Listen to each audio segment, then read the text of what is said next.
नमस्कार दर्शक बंधु मु ज्योतिर्विद दीपक चैटर्जी आज आपण मानकु मोर भाग्यचक्र चैनल को स्वागत करुच्ची।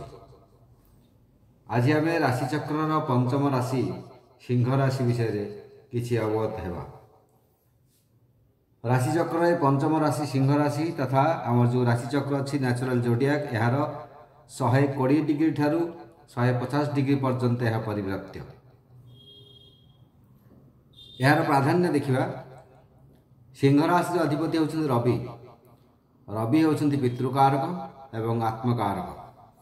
तेणु सिंह राशि जो अधिपति रवि रविंकर ठारू राहुविंकर जो अवस्थान से आम निजर पिता संबंध में पैतृक संबंध में निजर आत्म संबंध में निज शरीर संबंध में अन्य संबंध में आम अवगत होता। तेणु सिंह राशि ठारू जो जो व्यवधान क्यों ग्रह रही कार दृष्टि अच्छी यार अधिपति प्रति कहार दृष्टि अच्छी क्यों नक्षत्र से अच्छा ये सब विचार आमर आत्मार ये तरह कराए। आमर शरीर प्राधान्य आत्मार प्राधान्य आप निहित अच्छी। तेणु सिंह राशि महत्व अनेक कहले अत्युक्ति हम ना। तेबे सिंह राशि को अन्य अनेक नाम कहुई शास्त्र मत अच्छी अनेक अन्य नाम अच्छी। यार सिंह राशि अन्य नाम गुड़िक है सिंह राशि जितक नाम अच्छी से मृगपति सिंह लेय और हरि। मृगर सिंहर यही चारोटी नाम अच्छी। इंग्राजी यहाँ लिओ कही था। जदि आपण मान भितर कहार राशिचक्र ना आप जानी ना निज राशि कौन जानी ना केवल नाम आपण अच्छी राशि कौन जानी ना जातक चक्र किसी ना तेबे जदि आमर आपणकर नामर प्रथम अक्षर आरंभ अक्षरटी मी थ मु मे मो ता टी टू बा टेरे होता है तेबे आपण सिंह राशि फलाफल को ग्रहण करेंगे तदनुसार कार्यक्रम सबू आप निर्वाह करेंगे। एबे देखिबा ए सिंह राशि साधारण संज्ञा यह अग्नितत्व विशिष्ट राशि स्थिर राशि विषम राशि पुरुष राशि यह क्रूर बंध्या शीर्षोदय राशि मनुष्यर अंग मध्य यह हृदय को निर्देश करे। यहाँ दिग है पूर्व दिग दिन रे बलवान ऋतु यहाँ है वर्षा क्षेत्रीय जाति रंग यहाँ लाल एवं खूब न्यायपरायण अटंती पिता प्रकृतिक शुष्क एवं चतुष्पद राशि अटे। एबे देखिबा राशि एम सहित जो अच्छी आम मित्र ग्रह देखा सिंह राशि अधिपति देखा रवि को देखा तेज से अनुसार देखा तेज सिंह राशि प्रति कौ मान कौ राशि गुड़िक मित्र हे ना मेष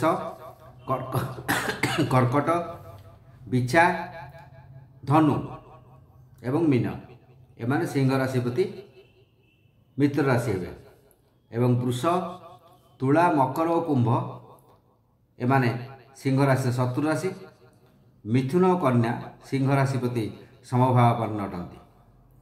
एवं देखिबा राशि साधारण लक्षण सिंह राशि व्यक्ति तीक्ष्ण स्वभावयुक्त स्पष्टवादी बृहत कपल गाल गुड़िक फुलका भली देखा जाए बृहत गोलाकार मुख कपिल वर्णर नेत्र अल्प संतानयुक्त होता स्वामी व स्त्री विद्वेषी होता मांसप्रिय वन पर्वत विहारी बहु काल धरी क्रोध को चापी रखि था क्षिदा और पिपाशा मैंने पीड़ित होती उदर और दंत रोग पीड़ित होता मानसिक कष्ट प्राय अनेक समय देखा दे था गर्वी अभिमानी त्यागी स्थिर बुद्धियुक्त न्याय विचारवंत सत्यवादी विक्रमयुक्त और मातृभक्त होते माने एंकर यदि नक्षत्र हिसाब से देखा तेरे प्रत्येक राशि भली ए राशि में तीनोटी नक्षत्र अच्छी तथा मघा पूर्वा फाल्गुनी एवं उत्तरा फाल्गुनी। मघा जो देखिए मघा नक्षत्र व्यक्ति माने बहु भृत्ययुक्त होता धन भोगयुक्त होता देवता और पितृ कर्म तत्पर होइथांती एवं सबु समय चेष्टायुक्त होइथांती। पूर्व फाल्गुनी नक्षत्र जात जो सिंह राशि अछंती 11/5 जो रहिले तांको सेमाने प्रिय वचनवादी, दाता, कांतियुक्त, भ्रमणशील एवं राजसेवक होइथांती। उत्तरा फाल्गुनी नक्षत्र जो जन्म है सिंह राशि रे सेमाने हेले समस्त प्रिय होइथांती। विद्या द्वारा धन उपार्जनकारी होइथांती, भोगी एवं सुखी होइथांती। एबे देखिबा शारीरिक पारिवारिक सब संबंध में सिंह राशि जति व्यक्ति देखा तेज शारीरिक क्षेत्र में देखा उदर पीड़ा प्रायतः देखा दिए, दंत रोग देखा देता है, एक जो अच्छी जो आपणकर क्रॉनिकल डिजीज हिसाब से दंत रोग, नेत्र रोग ये देखा देता है। एवं हृदय प्राय समय जंत्रणा हुए, हृदय रोग मध्य देखा दे पारे एवं मुखमंडल रोग एवं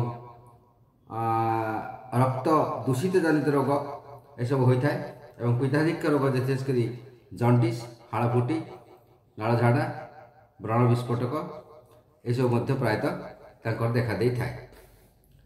तेबे आम यदि षष्ठ को देखा तेज देखा गले वायुगत समस्या प्राय समय देखा दे था। वायु और श्वासजनित प्रोब्लेम देखा दे पारे। प्राय समय वायुजनित गैस, एसिडिटी इत्यादि समय पेट रोग प्राय समय लगी रही है। तेबे अनेक समय उच्च स्थान पतन बा जल स्थान दुर्घटनाग्रस्त होबार एवं पाद बा हाथ में कौन शिरागत प्रोब्लेम प्रायतः लगी रही देखा जाए। पारिवारिक कथा देखिबा, पारिवारिक क्षेत्र माने खूब सचेतन थांती। परिवार रे किपरि समस्ते सुख साध्य रहिबे एवं विशेषकर बंधु बांधव मान सहित मित्रवर्ग मान सहित सब बेले संपर्क बजाय रखा चाहती, समस्त को नहीं चलने चाहती एवं दाता होता माने बहु दान करती। दातापण द्वारा एवं निजर त्याग द्वारा अन्य मानक आकर्षित करथांती एवं परिवार रे समस्त प्रिय भाजन होइथांती। परिवार रे गोटे लीडिंग भूमिका और नेतृत्व नेबार आग्रह सब थाए, नेतृत्व नेबार आग्रह थाए।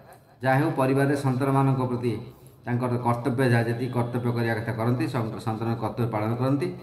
स्वामी एवं परिवार मध्य कर्तव्य ठीक ठीक भाव पालन करथांती एवं न्यायसंगत भाव, युक्तिसंगत भाव, सत्यनिष्ठ भाव मैंने परिवार कार्य करथांती। गुरुजन मान सेवा करथांती एवं छोट छोट शिशु मान बहुत स्नेह आदर जत्न करथांती। आर्थिक कथा देखिबा, आर्थिक कथा देखा बहु अर्थ रोजगार होगा देखा जाए, अर्थ आय हम बहुत एवं एम सन्तान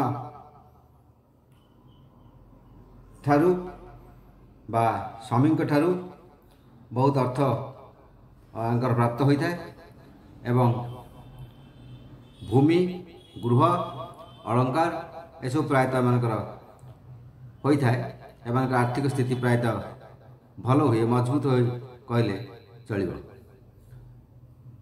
मध्य मध्य बहु अर्थ व्यय हुए, अनावश्यक अर्थ अनेक क्षेत्र में खर्च करती, कौन कारण न बहु समय अजथार अर्थ व्यय कर पकाती। तेज आर्थिक स्थिति प्रायतः संतुलित हो रुहे एवं एमकर आरडी, फिक्स डिपोजिट यह प्रायतः भल होता है। जदिव चलती पैसा बेसी न थाए किंतु से सब आड़ नजर थाए और आर्थिक स्थिति को से मजबूत कर रखि था। पेशा व्यवसाय कथा देखा दी एमानकर द्वारा व्यवसाय जो अच्छी आपण स्थायी व्यवसाय किसी द्वारा भल होता है। पेशा हिसाब से भारी द्रव्य जो पदार्थ एवं बा अग्नि संबंधित किसी पदार्थ जो आपणकर जो अच्छी सर्जिकल आइटम्स ये सब व्यवसाय कले भल होता। पेशा हिसाब से भल सरकारी पेशा जो सरकारी संबंधित कार्य, सरकारी ऑर्डर सप्लाय ये सब मैंने करते प्रायतः मैंने लाभवान होता। चाकरी क्षेत्र में प्रायतः सरकारी चाकरी होता, सरकारी चाकरी में दीर्घकाल रुहति एवं चाकरी काल मध्य सत्यता एवं साधुता प्रशंसित होता। ଛାତ୍ରଛାତ୍ରୀ ଦେଖିବା ଏମାନଙ୍କ ପ୍ରାୟତଃ ଜେନେରାଲ ଲାଇନ୍ ଏବଂ ଆଡ଼ମିନିଷ୍ଟ୍ରେଟିଭ ଲାଇନ୍ ଏବଂ ଯେଉଁ ଜୁଡ଼ିସିଆଲ ଲାଇନ୍ରେ ମାନେ ଏଇ ଛାତ୍ରଛାତ୍ରୀ ଏଇ ସିଂହ ରାଶି ଛାତ୍ରଛାତ୍ରୀ ଯିବାକୁ ପସନ୍ଦ କରନ୍ତି ଏବଂ ତାଙ୍କର ଗୋଟେ লিডরশিপ বা টিচিং এবার ମଧ୍ୟ ତାଙ୍କର ବହୁତ ଆଗ୍ରହ ଥାଏ ମନରେ ଟିଚରସିପ୍ କରିବାର ଟିଚିଂ ଦେବାର ଏସବୁ। ମହିଳାମାନେ ଯେଉଁ ଅଛନ୍ତି ଏଇ ରାଶିର ସେମାନେ ସନ୍ତୁଳିତ ଭାବେ ପରିବାରରେ ପରିଚାଳନା କରିଥାନ୍ତି, ବହୁତ କ୍ରୋଧୀ ହୋଇଥାନ୍ତି, ବହୁତ କଥା କହିଥାନ୍ତି ଏବଂ ଯୁକ୍ତିତର୍କ ପ୍ରାୟ ସମୟରେ କରନ୍ତି। ମାତ୍ର ଘରେ ସନ୍ତୁଳିତ କେମିତି ରହିବ ସବୁ ଜିନିଷ ସମସ୍ତଙ୍କ ସହିତ କେମିତି ରହିବ ସେମିତି ବାଲାନ୍ସ ମଧ୍ୟ ମେଣ୍ଟେନ୍ କରି ସବୁବେଳେ ଚାଲିଥାନ୍ତି ଏବଂ ସମସ୍ତଙ୍କ ପ୍ରତି ଠିକ୍ ଭାବେ ଲକ୍ଷ୍ୟ କରନ୍ତି, ବନ୍ଧୁବାନ୍ଧବଙ୍କ ପ୍ରତି ଲକ୍ଷ୍ୟ ରଖିଥାନ୍ତି ଏବଂ ସମସ୍ତଙ୍କ ସହିତ ସହାବସ୍ଥାନ କରନ୍ତି ଏବଂ ତାଙ୍କର ଯେଉଁ ପ୍ରତିବେଶୀ ସମ୍ପର୍କ ମଧ୍ୟ ଖୁବ୍ ଭଲ ହୁଏ। ସେମାନେ ଯେଉଁଠି ରୁହନ୍ତି ପ୍ରତିବେଶୀଙ୍କ ସହ ଭଲ ସମ୍ପର୍କ ରକ୍ଷା କରିଥାନ୍ତି ଏବଂ ଗୃହ କର୍ମ ପ୍ରାୟ ସମୟରେ କରନ୍ତି। ଗୃହର କର୍ମ ଗୁଡ଼ିକ ସେମାନେ ବହୁତ ପରିଶ୍ରମ କରନ୍ତି ଗୃହରେ ଏବଂ ଗୃହର କର୍ମ ସୁଚାରୁ ରୂପେ ନିର୍ବାହ ଅବଶ୍ୟ କରିଥାନ୍ତି। ତେବେ ଏବେ ଦେଖିବା ଏ ରାଶିର ଶୁଭାଶୁଭତ୍ୱ ସମ୍ପର୍କରେ। ଏହାର ଶୁଭ ରଙ୍ଗ ହେଉଛି ପାଣ୍ଡୁର ବର୍ଣ୍ଣ, ଶୁଭ ସଂଖ୍ୟା 3, ଶୁଭ ଧାତୁ ହେଲା ସ୍ୱର୍ଣ୍ଣ, ଶୁଭରତ୍ନ ମାନଙ୍କର ମାଣିକ୍ୟ, ଶୁଭ ମୌଳିକ ହେଲା ଅର୍କ ବା ବିଲ୍ୱ ମୂଳ। ଘାତ ବାର ହେଲା ପ୍ରତ୍ୟେକ ଶନିବାର, ଘାତ ତିଥି ହେଲା ଉଭୟ ପକ୍ଷର ତୃତୀୟା, ଅଷ୍ଟମୀ ଏବଂ ତ୍ରୟୋଦଶୀ। ରାଶ୍ୟାଧିପତି ଗ୍ରହଙ୍କର ରବି, ଇଷ୍ଟ ଦେବତାଙ୍କର ଅଗ୍ନି ଓ ମାତଙ୍ଗୀ। କଲ୍ୟାଣକାରୀ ମନ୍ତ୍ର ହେଲା ଓಂ ହ୍ରିଂ ଶ୍ରୀଂ ସୂର୍ୟାୟ ନମଃ ବା ଓಂ ହ୍ରିଂ ମାତଙ୍ଗିନୀ ହୁଂ ଫଟ୍ ସ୍ୱାହା। ଆଜି ପାଇଁ ଏତିକି। ଆଉ କିଛି ଅଧିକା ଏ ସମ୍ବନ୍ଧରେ ଆପଣଙ୍କୁ ସୂଚନା ପ୍ରାପ୍ତ ହେଲେ ମୁଁ ନିଶ୍ଚୟ ପରବର୍ତ୍ତୀ ସମୟ ଜଣାଇବି। ନମସ୍କାର।